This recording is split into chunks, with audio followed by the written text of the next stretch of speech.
Hello friends, मैं हूं अमन राजपूत और दोस्तों हम लोग हमारा साइंस का चैप्टर नंबर 10 प्रकाश का परावर्तन तथा अपवर्तन के बारे में सीख रहे थे। दोस्तों हमने प्रीवियस लेक्चर में समतल दर्पण द्वारा बनने वाले प्रतिबिंब और अवतल दर्पण और उत्तल दर्पण के उपयोग के बारे में भी देखा। ठीक है, अब हम लोग आगे की तरफ बढ़ते हैं और दर्पण से संबंधित कुछ और टॉपिक को देखते हैं। वो है कि गोलीय दर्पण द्वारा परावर्तन के लिए कार्टेशियन चिन्ह परिपाटी का नियम क्या है। तो चिन्ह परिपाटी ये पूरा का पूरा जो टॉपिक है दोस्तों, वो हमारे इस चैप्टर के सवालों से संबंधित है। जब इस चैप्टर के सवाल आएंगे दोस्तों, तो उसके अंदर जैसा कि मैंने आपको बताया था कि अवतल दर्पण द्वारा प्रतिबिंब कैसे बनता है, वस्तु की ऊंचाई कैसी होती है, ठीक है, उत्तल दर्पण में भी सेम चीज, प्रतिबिंब कैसा बनता है, वस्तु को कहां पर रखा जाए, उसकी ऊंचाई, उसका आकार। तो दोस्तों जब सवाल करते हैं तो चिन्ह परिपाटी यानी क्या, कि जैसे अगर मैं बात करूं कि अक्ष से समझाने की कोशिश करता हूं आप सभी को, तो यहां पर ध्यान देना। तो ये हमने एक ग्राफ बनाया है, ठीक है, ये ग्राफ तैयार कर लिया है, ये एक्स एक्सिस है और ये वाई एक्सिस है, ठीक है। तो कहां पर वस्तु को रखा जाए, आपको पता है कि एक्स एक्सिस पे यहां पर होंगे तो सबके सब प्लस लिए जाएंगे, वाई पर आएंगे ऊपर तो प्लस लिए जाएंगे। इसको मैं लिख देता हूं वाई डैश, यहां पर कोई भी चीज आएगी तो माइनस ली जाएगी, और इसे लिख देता हूं माइनस एक्स डैश, या फिर एक्स डैश लिख दो। यहां पर भी सारी चीजें किसमें कंसीडर की जाएंगी, माइनस में। तो कौन सी दूरी, कौन सा प्रतिबिंब कब माइनस में लेना है, कब प्लस में लेना है, उसी से संबंधित ये पूरा का पूरा टॉपिक है, जिसे हम लोग वन बाय वन सीखेंगे। तो सबसे पहले दोस्तों टोटल कितनी कंडीशन है वो मैं आपको यहाँ पर लिख देता हूं, और याद करने के लिए शॉर्टकट तरीका मैं आपको बताने वाला हूं, जिससे कार्टेशियन चिन्ह परिपाटी का पूरा टॉपिक 1 मिनट के अंदर आपको समझ में आ जाएगा। कहां पर कभी भी कोई सवाल आपका गलत नहीं होने वाला। अगर ये आप पूरा का पूरा सेम टू सेम जैसा मैं आपको समझा रहा हूं वैसा कर लोगे तो कभी भी इस चैप्टर से रिलेटेड आपके सवाल कभी भी गलत नहीं होंगे, ठीक है। तो क्रम में जैसा बता रहा हूं वैसे का वैसा आपको याद रखना है। सबसे पहला आपको यहां पर लिखना है वो है बिंब की दूरी, बिंब यानी कि वस्तु की दूरी, ठीक है, वस्तु की दूरी, जिसे हम लोग किससे दर्शाते हैं, यू से, मैंने आपको समझाया था।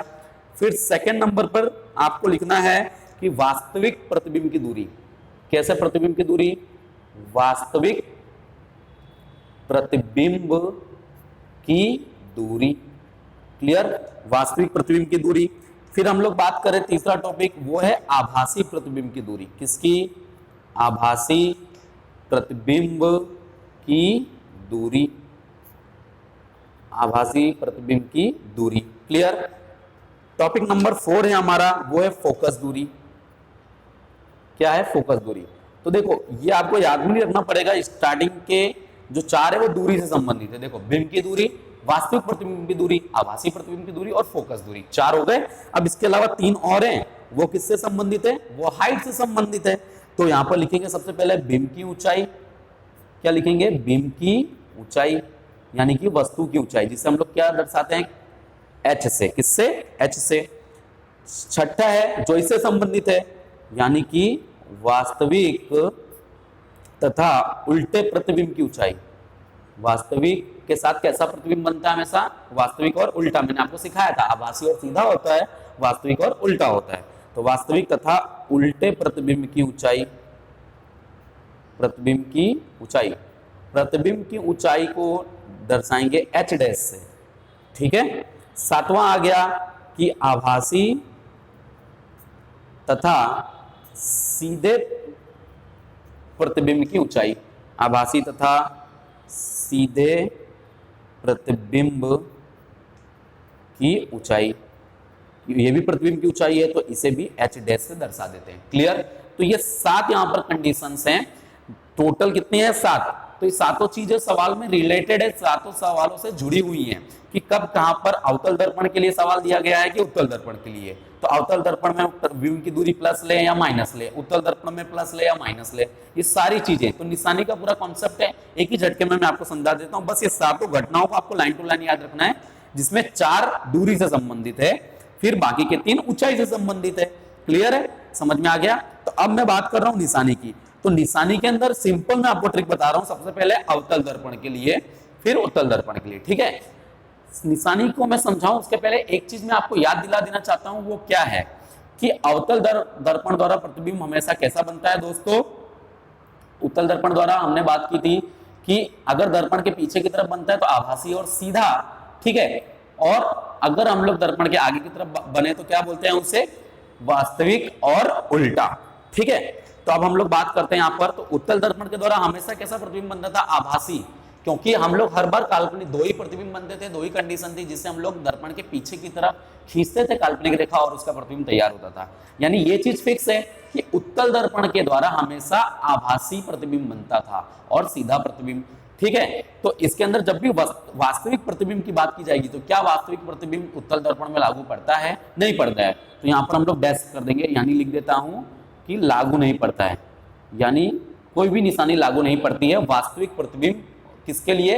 उत्तल दर्पण में। ठीक है, इसी तरह से वास्तविक तथा उल्टा प्रतिबिंब, जब वास्तविक और उल्टा प्रतिबिंब उत्तल दर्पण में बनता ही नहीं है तो इसके लिए कोई भी निशानी नहीं होगी, तो कोई भी निशानी लागू नहीं पड़ेगी इन दोनों में। ये चीज क्लियर हो गई।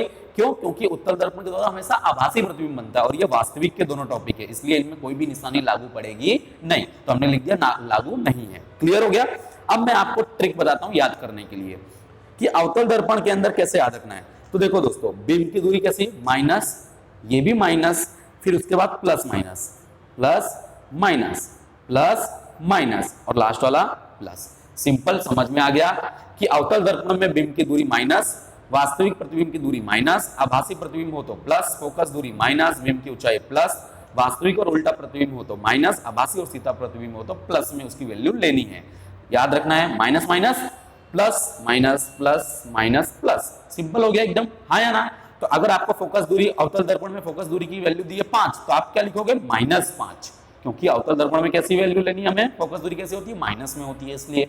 समझ में आ गया आपको? एकदम सिंपल ट्रिक है। उत्तल दर्पण में बात करते हैं तो दो में तो लागू नहीं, हमने लिख चुके हैं पहले ही। तो उत्तल दर्पण में जो बीम की दूरी होती है वो होती है माइनस, और उसके बाद सब कुछ प्लस दोस्तों, प्लस प्लस प्लस, ये तो लागू नहीं है, और लास्ट वाला भी plus. Simple, minus plus plus plus और लास्ट वाला भी प्लस। तो ये टॉपिक कार्टेशियन चिन्ह परिपाटी का यहीं पर समाप्त हो गया, है ना? सिंपल, एकदम सिंपल है। टोटल 7 कंडीशन, अवतल दर्पण में सातों कंडीशन को किस में लेना है? उनकी वैल्यू को प्लस में माइनस में, उसकी ट्रिक हो गई माइनस माइनस फिर plus minus plus minus plus. इसमें क्योंकि उत्तल दर्पण में वास्तविक प्रतिबिंब बनता ही नहीं है, इसलिए लागू नहीं पड़ेंगे दो के अंदर। वास्तविक वास्तविक जहां पर लिखा है वहां पर कोई भी निशानी का नियम लागू नहीं पड़ेगा, और बाकी जगहों पर माइनस फिर प्लस प्लस प्लस। सिंपल तरीका हो गया कि नहीं हो गया? तो जब इसके सवाल करेंगे तो इसका यूज करेंगे हम लोग, ठीक है? तो ये आपको एकदम दिमाग में फिट कर लेना है, ओके? अब हम लोग थोड़ा सा आगे की तरफ बढ़ते हैं। दोस्तों, हमारा नेक्स्ट टॉपिक है दर्पण का सूत्र तथा आवर्धन। तो दोस्तों, गोलीय दर्पण का जो सूत्र होता है, मिरर फॉर्मूला जिसे कहते हैं, इंग्लिश में क्या कहते हैं? Mirror formula.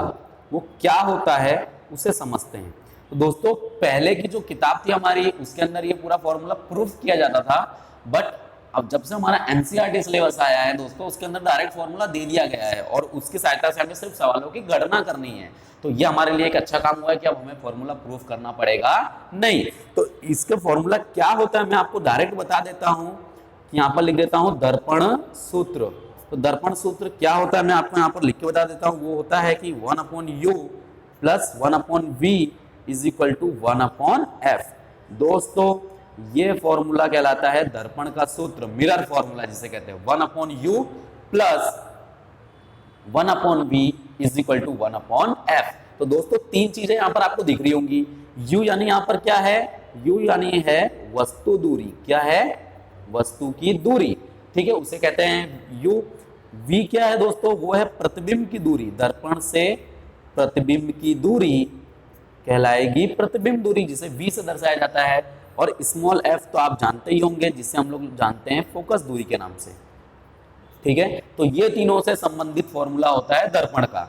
जो फॉर्मूला क्या है? 1/u plus 1/v is equal to 1/f। तो ये दर्पण का सूत्र है, इसे हमें याद कर लेना है, इसकी सहायता से हमें सवालों की गणना करनी है। सिंपल हो गया। अब हम लोग बात करते हैं तो दूसरा टॉपिक इसमें लिखा हुआ है आवर्धन। उसके बारे में यहाँ पर थोड़ा सा सीखते हैं कि आवर्धन क्या होता है। तो दोस्तों, बहुत ही सिंपल टॉपिक है। इसकी मैं पहले आपको परिभाषा लिख के समझा देता हूँ, फिर एक्सप्लेन करता हूँ, ठीक है? तो लिख देता हूँ यहाँ पर कि दर्पण द्वारा बने प्रतिबिंब की ऊंचाई, दर्पण द्वारा बने प्रतिबिंब की लंबाई अथवा तो ऊंचाई, जो भी लिखना हो आपको, लंबाई तथा वस्तु की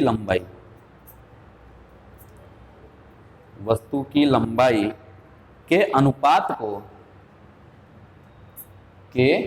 अनुपात को क्या कहते हैं, के अनुपात को प्रतिबिंब का रेखीय आवर्धन कहते हैं। क्या कहते हैं, प्रतिबिंब का रेखीय आवर्धन कहते हैं। तो आपको ये चीज समझ में आ गई। आवर्धन यानी क्या होता है, दर्पण द्वारा बने प्रतिबिंब की लंबाई यानी प्रतिबिंब की ऊंचाई और वस्तु की लंबाई यानी वस्तु की ऊंचाई के अनुपात को प्रतिबिंब का रेखीय आवर्धन कहा जाता है। सिंपल है। यहां पर अगर मैं बात करूं तो फॉर्मूला कैसे बनेगा, तो आवर्धन को इंग्लिश में कहा जाता है मैग्निफिकेशन। क्या कहा जाता है, मैग्निफिकेशन।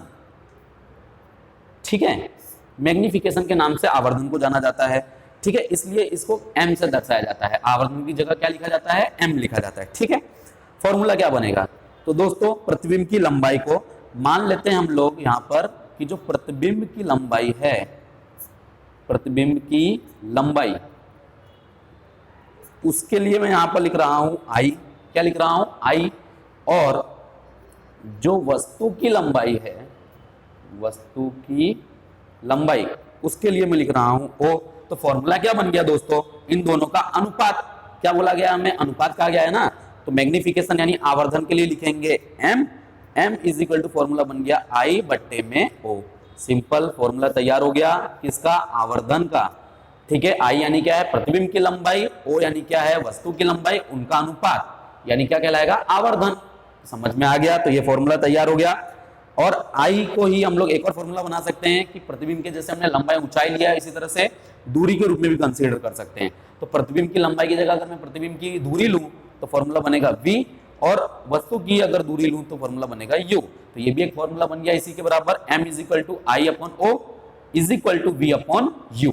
अगर दूरी से संबंधित हो तो ये फॉर्मूला लगाना है, और ऊंचाई से संबंधित हो तो ये फॉर्मूला लगाना है। एकदम सिंपल हो गया, समझ में आ गया आपको। अब इसके अंदर एक ट्विस्ट होता है, उस ट्विस्ट को मैं आपको यहाँ पर समझा रहा हूँ। ठीक है, जो कि है साइन से रिलेटेड। तो देखिए एकदम आसान है। ठीक है, आवर्धन का जो यहाँ पर चिन्ह है, ये आवर्धन प्लस और माइनस कब होता है। यदि आवर्धन का जो चिन्ह है वो धनात्मक है यानी प्लस है, तो वो क्या बताता है कि प्रतिबिंब सीधा और आभासी है। यदि जो आवर्धन यानी कि m अगर कैसा हो, प्लस हो, यानी आवर्धन किस में आए, धनात्मक हो, तो प्रतिबिंब कैसा होगा, तो जो प्रतिबिंब है वो आभासी और सीधा होगा। कैसा होगा, आभासी और सीधा, उसका होने का प्रतीक है ये। अगर हमारा आवर्धन का जो साइन है यानी निशानी है वो प्लस है, मतलब प्लस में आ रहा है वैल्यू, तो प्रतिबिंब हमारा कैसा है, मतलब आभासी है और सीधा है, ऐसा हम लोग कह सकते हैं। अब मान लो हमारा जो आवर्धन है वो किस में आ रहा है, माइनस में है, तो इसका मतलब जो हमारा बनने वाला प्रतिबिंब है वो क्या बता रहा है कि बनने वाला जो प्रतिबिंब है वो वास्तविक तथा उल्टा है। कैसा है, वास्तविक और उल्टा होने का प्रतीक है। समझ में आ गया। तो ये आवर्धन से रिलेटेड चीजें थी कि आवर्धन क्या होता है, हाइट के लिए भी और दूरी के लिए, डिस्टेंस के लिए भी फॉर्मूला लगा सकते हैं। आवर्धन यदि प्लस हो तो प्रतिबिंब कैसा है, आभासी और सीधा, ये हमें समझ जाना है। यदि आवर्धन यानी m माइनस में आ रहा है तो प्रतिबिंब कैसा होगा, वास्तविक और उल्टा, ये हमें समझ जाना है। तो दोस्तों आज हमारा पूरा दर्पण का, पूरा जो दर्पण से, गोलीय दर्पण से रिलेटेड जितने भी चीजें थी सब हमने कवर कर ली। और इस चैप्टर के अंदर जो पॉइंट नंबर 2 था, चैप्टर का नाम क्या था दोस्तों, प्रकाश का परावर्तन और अपवर्तन। प्रकाश हमने देख लिया था, परावर्तन का टॉपिक चल रहा था अभी तक, और परावर्तन का टॉपिक आज यहाँ पर समाप्त हो जाता है। तो परावर्तन का टॉपिक यहीं पे खत्म होता है। अब हम लोग नेक्स्ट टाइम मिलेंगे तो अपवर्तन के बारे में सीखेंगे। ओके दोस्तों, तो मिलते हैं अगले लेक्चर में।